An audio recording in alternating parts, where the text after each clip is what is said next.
ছাত্র জনতার অভ্যুত্থানে নেতৃত্ব দেওয়া তরুণদের নতুন দল জাতীয় নাগরিক পার্টি এনসিপি চায় গণপরিষদ নির্বাচনের মধ্য দিয়ে সংবিধান পুনর্লিখন। তবে এতে আপত্তি জানিয়েছে বাংলাদেশ জাতীয়তাবাদী দল বিএনপি। গণঅভ্যুত্থানের পর থেকেই বিএনপির চাওয়া জাতীয় নির্বাচন। এনসিপির দাবির সাথে বিএনপির বিরোধ কেন? এছাড়া নির্বাচন নিয়ে তাদের এত তাড়াহুড়াই কেন?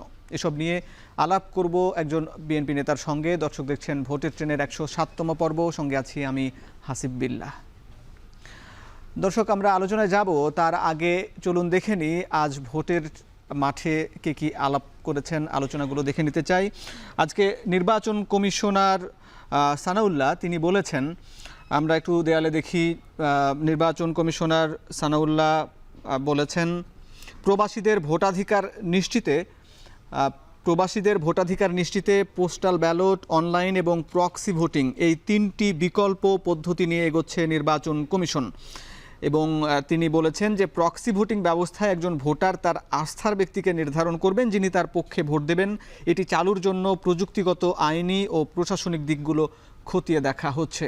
এদিকে তথ্য উপদেষ্টা মাহফুজ আলম বলেছেন, সরকার যুদ্ধে লড়ছে গণঅভ্যুত্থানে পরাজিত একটি শক্তিশালী দেশি বিদেশি জোটের বিরুদ্ধে, কিন্তু স্বার্থান্বেষী মহল জনগণের মধ্যকার অভ্যুত্থানের ঐক্যকে নৎসাৎ করতে উঠে পড়ে লেগেছে, সফল হচ্ছে। তিনি ফেসবুক স্ট্যাটাসে এমনটি বলেছেন। এদিকে বিএনপির ভাইস চেয়ারম্যান বরকতুল্লাহ বুলু আজ এক অনুষ্ঠানে বলেছেন, অন্তর্বর্তী সরকারের এত সব কাজ করার ম্যান্ডেট নেই, তাদের উচিত অতি দ্রুত ন্যূনতম সংস্কার করে নির্বাচনের ব্যবস্থা করা।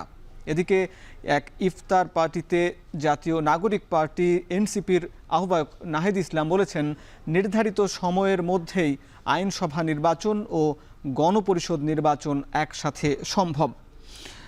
দর্শক, এ নিয়ে আমরা আলাপ করব। এই নিয়ে আলাপ করার জন্য ভোটের ট্রেনে যুক্ত হয়েছেন বিএনপি চেয়ারপারসনের উপদেষ্টা জয়নাল আবেদিন ফারুক। জনাব জয়নাল আবেদিন ফারুক, আপনাকে স্বাগত জানাচ্ছি ভোটের ট্রেনে। আপনার কাছে শুরুতে জেনে নিতে চাই, এই যে জাতীয় নাগরিক পার্টির আহ্বায়ক যিনি বলেছেন যে নির্ধারিত সময়ের মধ্যে আইনসভা নির্বাচন এবং গণপরিষদ নির্বাচন একসাথে সম্ভব, গণপরিষদ নির্বাচন নিয়ে বিএনপির আপত্তি দেখা যাচ্ছে, আসলে কেন এই বিষয়টা একটু আপনার কাছে জেনে নিতে চাই। হাসিব বিল্লাহ, আপনাকে আমি উল্টা প্রশ্ন করতে চাই এখন টেলিভিশনের শ্রোতা দর্শকদের মাধ্যমে।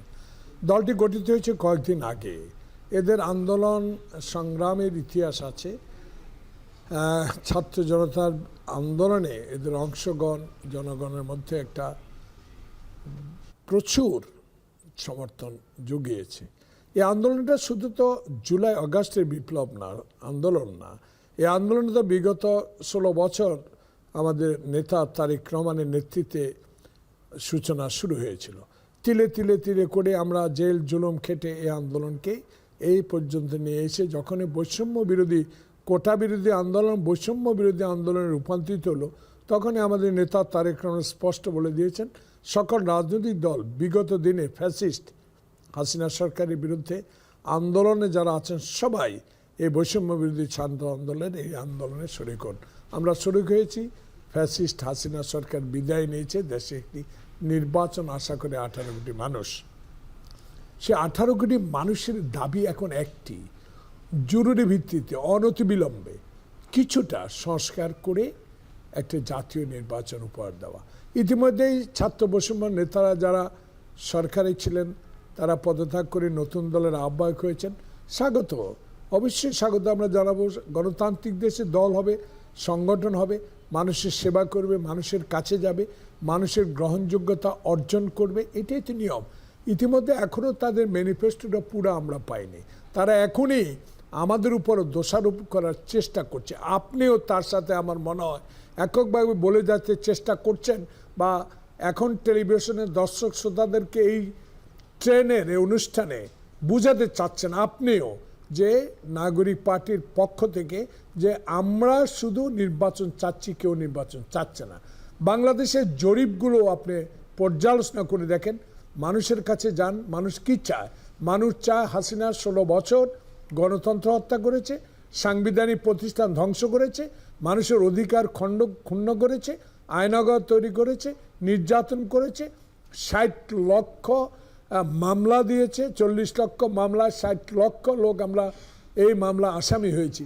তা আমাদের প্রতি তীর নিক্ষেপ করে যদি নতুন দলের আহ্বায়ক বা সদস্য সচিব কোনো কথা বলে থাকেন, আমি এটা গ্রহণ করতে নারাজ। কারণ আমরা জোর করে নির্বাচন চাই না, এটা অধিকার, এটা আমাদের অধিকার, আন্দোলনের অধিকার, ওনাদেরও অধিকার। কিন্তু গণপরিষদ আবার জাতীয় সংসদ নির্বাচন একসাথে নতুন করে আরেকটা পদ্ধতি তৈরি করে দেশে একটি সুষ্ঠু নির্বাচনের ধারাকে আমি কি বলবো এটাকে, নতুন নির্বাচনকে ধারাবাহিকভাবে যে নির্বাচন অনুষ্ঠান হবে সেটাকে বাধাগ্রস্ত করার একটা প্রচেষ্টা বলে আমি মনে করি। তাই আমি মনে করি বাংলাদেশ জাতীয়তাবাদী দলের নেতা তারেক রহমান স্পষ্ট করে বলে দিয়েছে নির্বাচন দেশে হবে। এই নির্বাচনের জন্যই খোকন মুগ্ধরা রক্ত দিয়েছে, আন্দোলন করেছে, হাজার মানুষ আহত হয়েছে, বিগত দিনে বিএনপির নেতাকর্মীরা জেলে গিয়েছে, আত্মহত্যা দিয়েছে। সে কারণে এখন জাতীয় সংসদ নির্বাচন আগে। সংবিধান পরিবর্তন হবে না, পরিবর্তন হবে জাতীয় সংসদের নির্বাচিত যারাই সরকার গঠন করবে, জাতীয় সংসদ উইল ডিসাইড যে এটা কতটুকু সংশোধন হবে, পরিবর্তন হবে। তাই নতুন করে আরেকটি গণপরিষদ নির্বাচনের কথা বলে দেশে একটা অস্থিতিশীল তৈরি করার কোনো প্রয়োজনীয়তা আছে বলে আমি মনে করি না। জি ফারুক ভাই, আপনি যেমন বললেন, আসলে আমার কথা না, এটা সকল রাজনৈতিক দলই কিন্তু নির্বাচন চায়। এটা জাতীয় নাগরিক পার্টি তারাও বলছেন, জামাত সহ অন্যান্য সকল রাজনৈতিক দল বলছেন। সরাসরি বিএনপি কে প্রশ্ন করুন না, শুধু বিএনপি নয়, সবাই জাতীয় নির্বাচন চায়। কিন্তু জামাতের ইতিহাস কি? জি, জাতীয় নাগরিক পার্টি তারা চায় যে, কিন্তু অর্থই তো একটা নির্বাচনকে বিলম্বিত করা। হ্যাঁ, নির্বাচনকে বিলম্বিত করা নাগরিক পার্টির আপনার কথা না, নাগরিক পার্টি বলছে। এবং একই সঙ্গে ঐকমত্য কমিশনের সদস্য সচিব আলী রিয়াজ বলেছেন, তিনিও বলেছেন যে একসঙ্গে কিন্তু সম্ভব এই যে গণপরিষদ নির্বাচন, এটা কিন্তু অস্থিতির পরিস্থিতি তৈরি হবে আপনারা আশঙ্কা করছেন। কিন্তু 1970 সালে যে নির্বাচন হয় সেই নির্বাচনেও কিন্তু গণপরিষদ নির্বাচন এবং সংবিধান সংস্কারের জন্য যে সংবিধানের কারণে কিন্তু শেখ হাসিনা এই তিনটি নির্বাচন বা ফ্যাসিজম কায়েম করেছিল বলে অনেকেই মনে করেন। আসলে সেই জায়গা থেকে সংবিধান সংস্কারের তো প্রয়োজন আছে। আসলে সেই জন্য দেখেন, আপনি শুধু কথা বলে যাচ্ছেন। এই মিস্টার বিল্লাহ, আপনি কথা বলেই যাচ্ছেন, কথা বলতে দেন। জি বলেন। কথা বলতে দেন। আপনি খালি বলেই যাচ্ছেন, জামাতের কথা বলে গেলেন, নাগরিক কমিটির কথা বলে গেলেন, সবাই চায়, গণপরিষদ চায়, জাতীয় ঐক্যমত্যের কমিশন সচিব চায়। উনি তো একটা কমিশনের সদস্য সচিব। কি হবে না হবে দেশে এটা ওনার বলার অধিকার রাখে না। এটা ঠিক করবে বাংলাদেশের 18 কোটি জনগণ, যে জনগণের মেজরিটি সমর্থন থাকবে জাতীয় সংসদের নির্বাচন। অতএব কে কি বলেছে গণতান্ত্রিক দেশে বলতে পারবে, যেহেতু ফ্যাসিস্ট হাসিনার পরে বাংলাদেশে কথা বলার অধিকার ফেরত পেয়েছে, অতএব কথা তো বলবে। অতি কথনের জন্য ওবায়দুল কাদের যে অবস্থা হয়েছে, আমি মনে করি অতি কথনে আমাদের নির্বাচনকে বিলম্বিত করতে পারে। তাই আমার মনে হয় ঐক্য অবশ্যই প্রয়োজন। এমন ঐক্য আমরা চাই যে ঐক্যের মাধ্যমে এই অন্তর্বর্তীকালীন সরকারের উপরে কোনো দোষারোপ না হয়। এই অন্তর্বর্তীকালীন সরকার কথা দিয়েছে 3 মার্চ 6 মাসের মধ্যে নির্বাচন শেষ করবে। 7 মার্চ চলে গেল, এখনও নির্বাচনের রোড ম্যাপ কেন ঘোষণা করা হলো না, এটাও আমাদের জানার অধিকার আছে। যেমনি জানার অধিকার আছে নতুন দলের যে তারা গণপরিষদ নির্বাচন বা জাতীয় সংসদ নির্বাচন একসাথে চায়, আমাদের অধিকার। তবে এটা যাচাই বাছাই করার দায়িত্ব হলো সরকারের। সরকার কি চায়? সরকার যদি চায় জাতীয়গতভাবে যে নির্বাচন দরকার, হাসিনার অধীনে 18, 14, 18, 24 যে নির্বাচন হয়েছে, এমন একটি নির্বাচন দেশে যাতে না হয় সেই ব্যবস্থা করার জন্যই তো সরকারের কাজ। সরকার যদি একবারে আপনারা যেমন জাতীয় নির্বাচন চান, আবার সঙ্গে জাতীয় নাগরিক পার্টি তারাও যেমন গণপরিষদ নির্বাচন চাই, তো সুতরাং একটা তো গণভোটও হতে পারে যে আসলে জনগণ কি চায়। আপনি কি মনে করেন? কিসের গণভোট? একটা নতুন দলের আবির্ভাবের মাত্র 2 মাস হয় না, তাদের দাবি অনুসারে সরকার গণভোটে যাবে তারা বলতে পারে। কিন্তু সরকার বিবেচনা করতে হবে বাংলাদেশের শতকরা কত ভাগ মানুষ জাতীয় সংসদ নির্বাচন চায়। অতএব যে কথার কথা জনগণ বলা ইতিমধ্যে শুরু করেছে যে 1/11 সময়ও মঈন ফখরুদ্দিন একটি রাজকীয় দল গঠন করার আলু পার্টি করার চেষ্টা করছিল। এখন যদি অনেকে, এটা আমার কথা না, অনেকে বলা শুরু করেছে, কেউ কেউ যদি মনে করে এখানে আরেকটি রাজকীয় দল সরকারের অধীনে থেকে দল গঠন করে এসব কথা বলা থাকে, তা মানুষ এটা গ্রহণ করবে না। বিএনপি তো অবশ্যই গ্রহণ করবে না। বিএনপি সিনিয়র নেতারা, স্ট্যান্ডিং কমিটির সদস্যরা স্পষ্ট বলে দিয়েছে নির্বাচন ম্যাপ এই মাসে দিতে হবে। আজকে যার কথা আপনি উল্লেখ করেছেন উনিও বলেছেন এটা আমাদের কথা না, জনগণের কথা। জি, অনেক ধন্যবাদ ফারুক ভাই, আপনার সঙ্গে আরো আলাপ করব। আমরা এখন একটি বিরতিতে যেতে চাই। দর্শক দেখছেন ভোটের ট্রেন, নিচ্ছে একটা বিরতি, ফিরছে একটু পরে।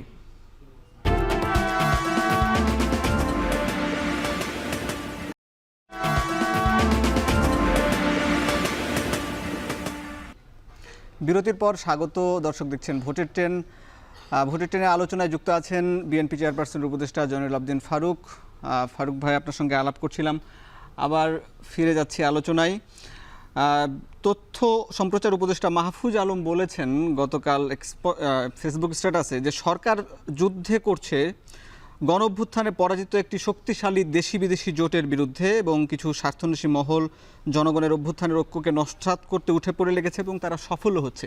তিনি উল্লেখ করলেন যে সফলও হচ্ছে। আসলে এই যে রাজনৈতিক দলগুলো একসঙ্গে যে অভ্যুত্থানে সব মতের মানুষ একসঙ্গে আন্দোলন করলেন, তখন যেরকম ঐক্যটা ছিল, তারপরে সব নিজ ঘরে ফিরে গেছেন এবং যে নির্বাচন সংস্কার ইস্যুতে যে সব আলাপ হচ্ছে, সেখানে কি ঐক্যের বিনষ্ট হচ্ছে এবং সেখানে কি আওয়ামী লীগ আবার মাথাচাড়া দিয়ে ওঠার সুযোগ পাচ্ছে? এ নিয়ে আপনারা কতটা ঐক্যবদ্ধ হবার জন্য রাজনৈতিক দলগুলো কি ভাবছেন?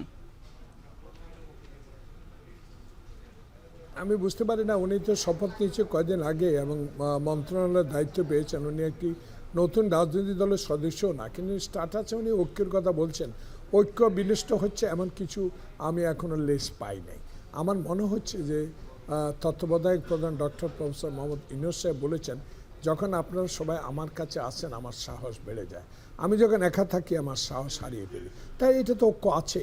এখন নতুন দল যেই কথাগুলো বলা শুরু করেছেন, মাহফুজ সাহেব যদি ওই তাল মিলিয়ে বলেন যে ঐক্য নষ্ট হয়ে যাবে, ফ্যাসিস্ট আবার উত্থান হবে, তাহলে ফ্যাসিস্ট উত্থান হলে আমাদের ঐক্য বজায় রাখতে হবে। সে ঐক্য বজায় রাখার জন্য নির্বাচন অপরিহার্য, সে নির্বাচনে আগে প্রয়োজন। অতএব স্ট্যাটাস দিয়ে যদি জনগণকে বিচার করা যায়, ফেসবুক স্ট্যাটাস দিয়ে জনসমক্ষে, সেটা আমার মনে হয় কতটুকু সঠিক হবে বলে জনগণ মনে করেন। আমি শুধু একজন রাজনৈতিক কর্মী হিসাবে, একজন মুক্তিযোদ্ধা হিসাবে, দেশের স্বাধীনতার যুদ্ধে অংশগ্রহণকারী একজন যোদ্ধা হিসাবে এইটুকু বলতে চাই, স্বাধীনতার যুদ্ধের যে সফল 53 বছরে অর্ধেক সময়ে শেখ হাসিনার শাসনামল তার পিতা থেকে শুরু করে যারা বিনষ্ট করে দিয়েছে, সেই সুযোগ এনে দিয়েছে আমাদের ছাত্র জনতার বৈষম্য আন্দোলনে।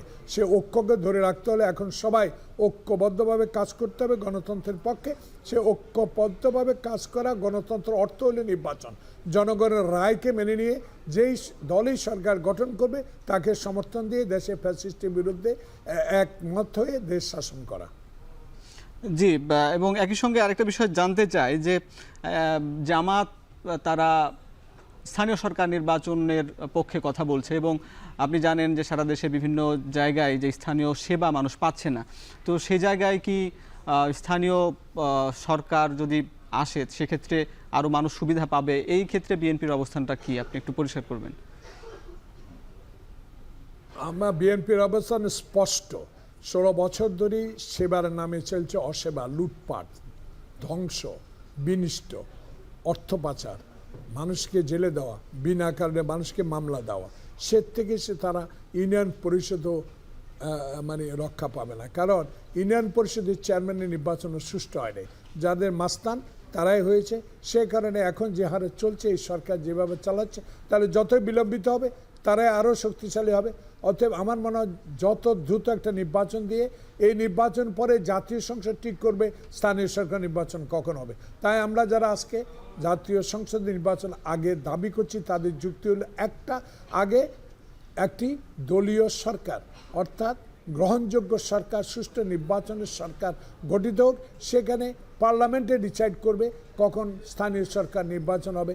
সেখানে তো স্পষ্ট আমরা বলে দিয়েছি স্থানীয় সরকার নির্বাচনে আমরা অতীতে অংশগ্রহণ করি না, এখন এই প্রশ্নে আমরা এই জন্য কোনো কথা বলি না। আমরা বলি আগে এই সরকারের উচিত দেশে একটা সুষ্ঠু নির্বাচন এবং জাতীয় সংসদ নির্বাচন। জি, আমরা বুঝতে পারলাম বিএনপি বরাবরই যে হ্যাঁ, বিল্লাহ। দাবি করে আসছে এবং আপনিও যে একই ভাবে যেভাবে উপস্থাপন করলেন, আমরা বুঝতে পেরেছি যে বিএনপি বরাবরই জাতীয় নির্বাচন এবং জাতীয় নির্বাচনের মাধ্যমে জাতীয় নির্বাচিত সরকারই নির্ধারণ করবে আগামী নির্বাচিত সরকার বাংলাদেশ কেমনভাবে পরিচালিত হবে। আপনার কাছে আমরা বেশ অনেকগুলো বিষয়ে আলাপ শুনলাম। আপনি আমাদের সঙ্গে যুক্ত থাকার জন্য অনেক ধন্যবাদ। দর্শক, এই মুহূর্তে নিচ্ছি একটা বিরতি। আমাদের সঙ্গে যুক্ত ছিলেন বিএনপি চেয়ারপারসনের উপদেষ্টা জয়নাল আবেদীন ফারুক। দর্শক, নিচ্ছে এই মুহূর্তে বিরতি, ফিরছে একটু পরে।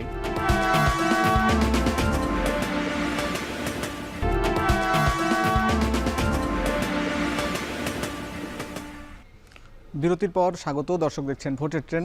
এবার জানাবো সংসদীয় আসনের পরিক্রমা। আজ রয়েছে সাতক্ষীরা ৩ আসন। সাতক্ষীরা ৩ আসনটি মূলত ১০৭ নম্বর আসন। এর সীমানা আশাশুনি, কালীগঞ্জ, দেবহাটা উপজেলা এবং চাম্পাফুল, ভাড়া শিমলা, তারালি ও নলতা ইউনিয়ন। এর মোট ভোটার সংখ্যা ৪,৩১,৩85 জন। পুরুষ ভোটার 2,18,000, নারী ভোটার 2,13,000। দর্শক, এই ছিল ভোটের ট্রেনের আজকের আয়োজন। শেষ করছি। কাল দেখা হবে নতুন কোনো পর্বে, নতুন কোনো বিষয়ে। সে পর্যন্ত শুভকামনা।